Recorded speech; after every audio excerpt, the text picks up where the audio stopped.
नमस्कार, आप Bihar news today देख रहे हैं। मैं हूं परमवीर सिंह। बिहार की राजनीति में इस वक्त जबरदस्त हलचल जारी है।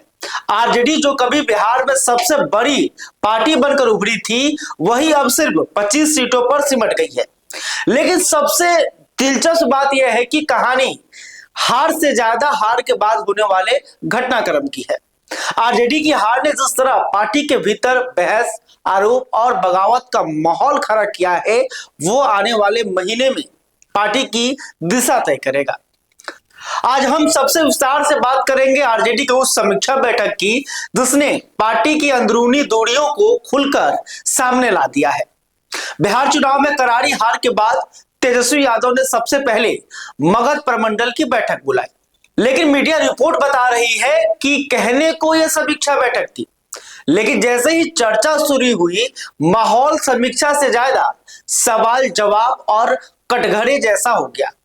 हार चुके उम्मीदवार, जिलाध्यक्ष, पूर्व विधायक और तेजस्वी यादव के कोर टीम के सदस्य कमरे में बैठे थे, लेकिन जैसे ही मंच से बोलने के लिए कुछ नेताओं को मौका मिला, बैठक का असली चेहरा सामने आया। सबसे पहले कोर टीम पर सवाल उठे। वही कोर टीम जो तेजस्वी यादव के साथ रहती है और संजय यादव उसके बॉस हैं। एक उम्मीदवार ने माइक संभालते ही कहा, हम तो चुनाव लड़ रहे थे, पर असली कमान तो 4 से 5 लोग चला रहे थे। वे लोग इलाके को जानते तक नहीं थे, फिर भी वही आदेश दे रहे थे। इसके बाद एक एक करके कई नेताओं ने लगभग यही बात दोहराई। सवाल उठे, स्थानीय मुद्दों को क्यों नहीं समझा गया? जिन इलाकों में बेरोजगारी, पलायन, सड़क और स्कूल सबसे बड़े मुद्दे थे, वहां बड़ी रैलियां कराने का दबाव क्यों नहीं बनाया गया? एक नेता ने तो यह कह दिया कि चुनाव जमीनी लड़ाई है। एसी कमरे से लड़ने वाले लोगों ने ये हमें यहां पर हार का रास्ता दिखा दिया। इसके बाद चर्चा टिकट बंटवारे पर पहुंची। कई नेताओं का आरोप था कि टिकट ऐसे लोगों को दे दिए गए जिनका उस क्षेत्र से कोई इतिहास ही नहीं था। एक पुराने नेता ने कहा, हमने उस इलाके में 30 साल काम किया, लेकिन टिकट ऐसे आदमी को वहां पे दे दिया गया जो 50 वोटरों को भी नहीं जानता है। इस पर कमरे में तालियां भी बजी और कुछ लोग असहज भी दिखे। कुछ उम्मीदवारों ने यह भी कहा कि परिवारवाद और करीबी लोगों को टिकट देने की प्रवृत्ति ने पार्टी को नुकसान पहुंचाया। फिर आया सबसे अहम मुद्दा कि चुनाव प्रचार में समन्वय की कमी दिखी। कई नेताओं ने बताया कि प्रमुख नेता समय पर क्षेत्र नहीं पहुंचे, रैली की तारीखें बदली गई और सोशल मीडिया टीम ने मैदान में बिल्कुल साथ नहीं दिया। एक नेता ने कहा कि हमने 10 बार, एक बार नहीं, हमने 10 बार सोशल मीडिया टीम को कहा कि हमारे मुद्दों पर वीडियो बनाइए, लेकिन जवाब तक नहीं मिला। हमारी बात लोगों तक पहुंच ही नहीं पाई। कुछ नेताओं ने यह भी आरोप लगाया कि कई जिलों में आरजेडी के ब्लॉक लेवल के नेता ही निष्क्रिय रहे। हाईकमान को दिखाने के लिए रैलियां हुई, लेकिन जमीनी कार्यकर्ता तक नहीं जुटे।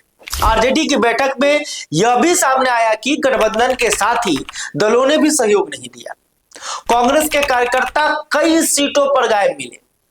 लेफ्ट पार्टियों का संगठन कमजोर निकला। वीआईपी और आईआईपी जैसे दल सिर्फ कागजी सहयोगी साबित हुए। आखिरी चरण में नेताओं ने कहा कि हार का सबसे बड़ा कारण था पार्टी में विश्वास और तालमेल की कमी। एक नेता का बयान काफी चर्चा में रहा।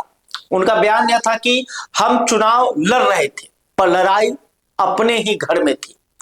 बैठक का निचोड़ साफ था, आरजेडी को संगठन से लेकर टिकट वितरण तक बड़े बदलाव की जरूरत है और कोर टीम पर उठी नाराजगी सबसे गंभीर संकेत है।